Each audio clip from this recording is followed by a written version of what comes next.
Olá pessoal, estamos de volta. Esse é o Memória Capixaba. Eu sou o Fábio Pirajá, pesquisador curioso sobre a história geral, história da humanidade. Minha paixão é Grécia antiga, filosofia grega, Império Romano, que são as minhas grandes paixões, o Império Egípcio, claro, né? Que é o que sempre me motivou a estudar história e geografia, e Egito, Grécia e Roma, né? São assuntos que eu amo de paixão, sempre gostei, e eu adoro história do Brasil, gente. Eu adoro história do Brasil. E depois que eu comecei a estudar mais sobre a história do Espírito Santo, que já tem mais ou menos uns 15 anos, eu venho me apaixonando muito também pela história do nosso estado, que é um estado riquíssimo em cultura, política, economia, e a gente precisa, né, escarafunchar um pouco mais essa história nossa para poder entender, né, o que foi que aconteceu, né, e o que está acontecendo agora. Né? Porque a gente só consegue fazer planos para o futuro entendendo a situação ah, histórica, né, para ver os erros e não errar novamente, evitar esses caminhos tortuosos, né, que levam a muitos erros, e entender a situação atual, né, especialmente a política atual, para tentar fazer algum projeto, né, pelo menos de médio e longo prazo, né, porque agora a situação do jeito que está, só refazendo, botando tudo abaixo e começando do zero. E não há saída sem política, né? Não há saída sem política. É claro que a tecnologia hoje avança de um jeito que às vezes ela se sobrepõe à política.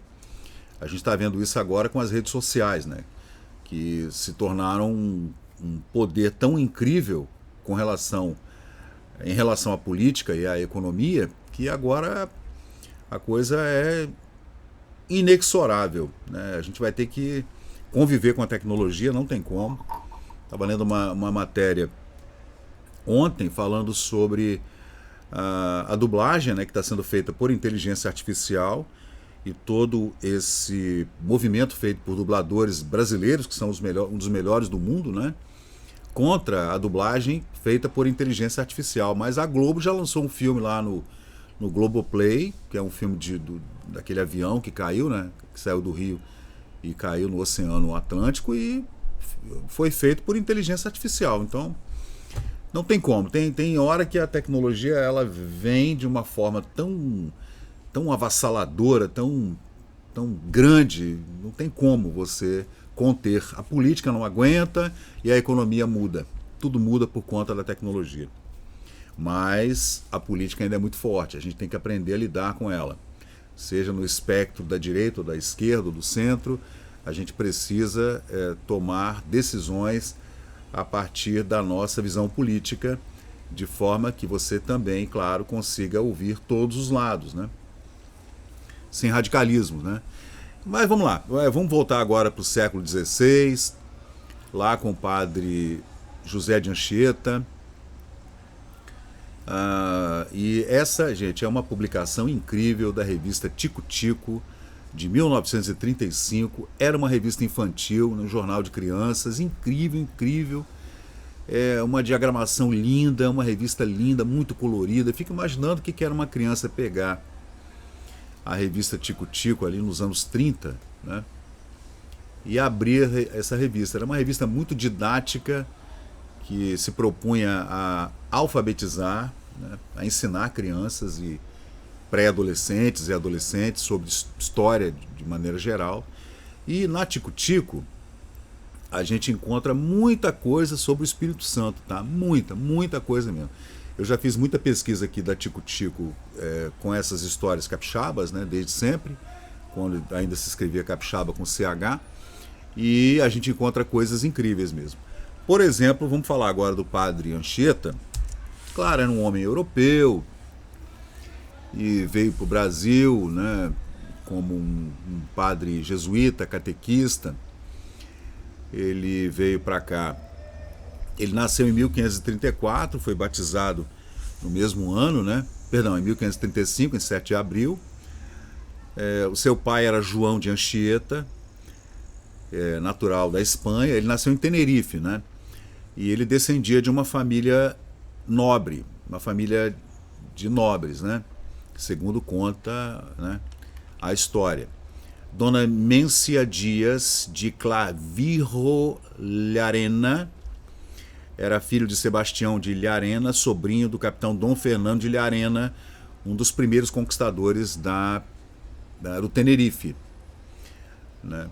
Com 18 anos apenas, o Anchieta, José, seu prenome, né, que sempre dera provas de uma vocação religiosa desde criança, ingressou então para a famosíssima Companhia de Jesus, que ele serviu, segundo a revista Tico Tico, aqui com excepcional dedicação. Há outros vídeos aqui no canal falando do padre Anchieta, porque tem muita matéria, gente. Olha, se você fizer uma busca na Biblioteca Nacional do padre Anchieta, você vai se surpreender com a quantidade de matéria, a quantidade de crônicas e de literatura e de descobertas sobre o padre, o tempo que ele passou aqui em Vitória, a fundação de Guarapari.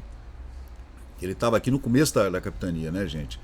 E todas essas caminhadas que ele fazia aqui entre Vitória e lá o Iriritiba, lá no Benevente. Então, gente, é uma história incrível mesmo. Claro que tem muita coisa nebulosa nessa história do Anchieta, que a gente precisaria estudar mais lá nas fontes primárias e tudo, né? Mas é difícil, não é fácil. Tem muito filme também. É um assunto recorrente, ainda mais agora, né? Que há pouco tempo ele foi canonizado, né? Virou santo, né? Então, agora é que a gente sempre vai ouvir falar em Anchieta por todo sempre. E eu já fiz vídeos aqui, porque tem inúmeras matérias que a gente já fez aqui, inclusive das ruínas da igreja de Nossa Senhora da Conceição em Guarapari, que teria sido a igreja teria sido construída pelo Anchieta, teria sido obra dele. O túmulo do Anchieta está aqui no Palácio Anchieta, no Espírito Santo, em Vitória, na capital. E realmente é uma figura extraordinária, né, o padre José de Anchieta. E continua aqui esse texto aqui na revista Tico Tico, de 1935. Deixa eu ver onde é que eu estava aqui no texto. Vamos lá. E essas gravuras incríveis aí, esses desenhos, né, gente?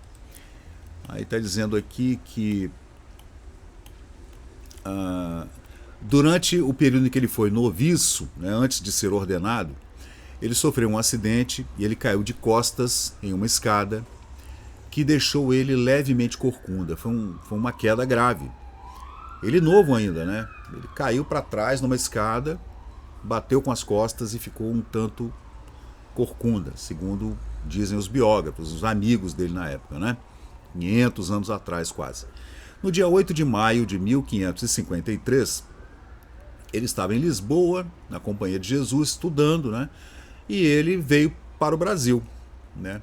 Incorporado ao terceiro socorro de missionários da Companhia de Jesus, que foram enviados para cá, numa comitiva com o segundo governador-geral, Dom Duarte da Costa. No dia 13 de julho de 1553, ele chegou em Anchieta. Aí é uma dúvida, né? Por que ele veio direto lá para o Iriritiba, né? Lá no Rio Benevente? Por que ele veio para cá? Com alguns companheiros, eles estavam no núcleo colonial da Bahia e foi enviado para o Espírito Santo, né? Ele foi depois transferido para São Vicente, que é São Paulo, né, gente? E fundou a cidade de São Paulo. Incrível, né? Anchieta é um dos fundadores da cidade de São Paulo. Ele edificou lá em São Vicente, na capitania de São Vicente, a primeira igreja, lá na antiga Piratininga, nós temos aqui uma Piratininga também, né? Iniciando então a sua atividade vocacional de educador, né? Ele era um professor, né? Dava aula de latim, etc., né? Tinha muitos discípulos. Aqui no Espírito Santo ele fez a catequese incrível, catequese tão cantada e pelos historiadores, né, dos índios que foram catequizados por ele. Ele também falava o tupi, né? Ele escreveu uma gramática de tupi, que já tem até um vídeo aqui no canal falando sobre essas gramáticas, né? E dedicou a sua vida à catequese desses índios, né? E na revista Tico Tico, nessa época, essa aqui é uma publicação da revista Tico Tico, tá? A página completa é essa daqui, gente, ó. De 1935, o jornal Tico Tico, a revista Tico Tico foi publicada entre 1905 e 1961. Veja, era uma revista que durou 60 anos, gente. Isso é incrível, né? E era uma revista dedicada às crianças mesmo. Chamava Jornal das Crianças, publicada no Rio de Janeiro durante esse período longo de 60 anos, né? E também tinha umas páginas chamadas Lições de Vovô, nessa revista Tico Tico, que era uma outra publicação dentro da revista, né? Tinham várias colunas, colunistas, professores falando, geógrafos, historiadores, cartógrafos, e tudo muito direcionado à criança. Incrível, né? Bem naquele momento do Monteiro Lobato também, que foi o primeiro grande escritor para crianças da literatura brasileira. Incrível Monteiro Lobato, né? A gente não pode falar de nenhuma outra obra tão importante para crianças quanto Monteiro Lobato, que inclusive trouxe a maravilhosa mitologia grega para dentro da sua obra infantil, que catequizou, digamos assim, né, entre aspas, educou tantas crianças e adolescentes e pré-adolescentes. Até hoje, o Monteiro Lobato ele é incrível, apesar de ter sido cancelado aí nos últimos anos e tal. A gente precisa trazer de volta o Monteiro Lobato, hein, gente? Porque ele foi incrível realmente, né? E essa página chamada Lições de Vovô, perdão, em 1935 também falou sobre o padre Anchieta e o estado do Espírito Santo, que eu vou ler para vocês aqui agora. No decorrer do grande concurso Brasil, que o Tico Tico está publicando, com tão formidável sucesso, foi editado um cupom referente ao estado do Espírito Santo. Tinha muito isso na Tico Tico, tá? Tinha concurso de literatura, concurso de história, concurso de desenho, tinha palavras cruzadas, você sabia, tinha um Você Sabia. Então, era uma revista que instigava a criança a ler também, porque tinha curiosidades. Você sabia que o maior prédio da história, até a Torre Eiffel ser construída em Paris, foram as pirâmides do Egito, que a maior construção a maior edificação foi a pirâmide de Khufu, de Quéops, né? Então essas coisas instigavam as crianças. Eu fico imaginando, eu falei dos anos 1930, mas a revista começou a ser publicada em 1905. Eu fico imaginando uma criança, né, lendo uma revista dessa em 1905. Devia ser incrível mesmo. Numa linguagem coloquial, tá? Que não era uma linguagem enciclopédica. Era uma linguagem da criança daquele momento, né? Então, esse vovô, que era um pseudônimo, depois a gente tem que ver quem é o jornalista, o escritor, o cronista que escrevia com essa alcunha de vovô, né? Ele fala assim: no decorrer de um grande concurso que estamos fazendo, com cupom, agora tem um cupom referente ao estado do Espírito Santo, o qual era concebido nos seguintes termos. Aí o cupom tinha umas regras para você entrar no concurso. Torrão amado de Anchieta, Canaã dos colonizadores, onde as imensas florestas vão cedendo espaço à triunfante agricultura. Então, a partir daí, né, você tinha que desenvolver um texto, né, e mandar para a revista. Olha que bacana. Esta frase foi tomada por muitos concorrentes como referente ao grande estado de São Paulo, sendo em número regular as cartas para a revista Tico Tico. Recebeu quando mais tarde foi editado um cupom relativo ao glorioso estado Bandeirante, São Paulo. Não havia, porém, meus netinhos, assim que o vovô que escrevia, né, com esse pseudônimo, se referia aos leitores. Tá bom, meus netinhos? Razão aviltante para essa confusão.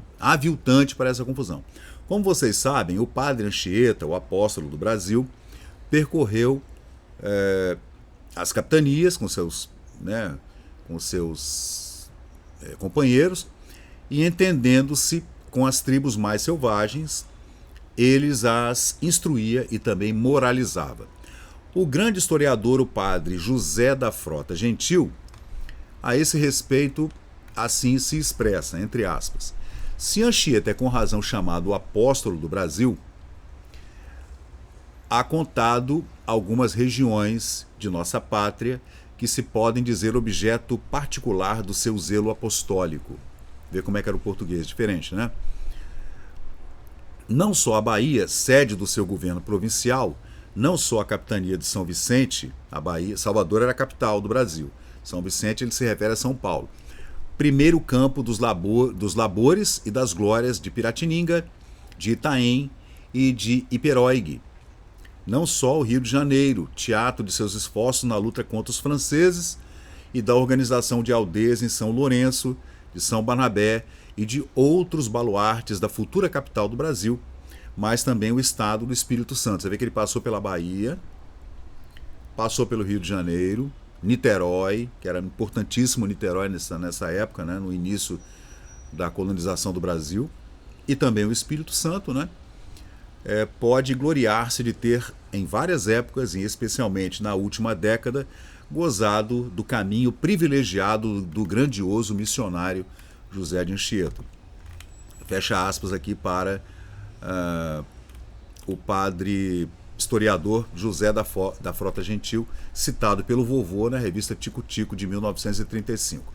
De fato, meus netinhos, o Espírito Santo foi ainda, nas palavras do historiador que vovô citou acima, entre aspas, a capitania que presenciou suas últimas maravilhas nas aldeias e na cidade. Porque ele morreu aqui, em Anchieta. O padre Anchieta morreu na cidade de Anchieta, onde está hoje o seu santuário lá, né? É por onde hoje percorrem os peregrinos, os famosos passos de Anchieta, que são eventos importantes que acontecem uma vez por ano aqui, que as pessoas percorrem de Vitória até Anchieta, esses quase 100 quilômetros, né, a pé, por 3 dias, é incrível mesmo. Então, ele passou os últimos dias dele aqui e morreu aqui. Há inclusive ossos dele lá em Anchieta e ossos dele aqui no seu mausoléu no Palácio Anchieta, sede do governo do Espírito Santo. E segue o padre. Ora despedida o pássaro que landamente lhe pousa no ombro com H, enquanto pregava, ora respondia aos canindés que grasnavam para avisá-lo que abreviasse o sermão. Ora, em 1594, era visto arrebatado em êxtase na devota ermida da Penha.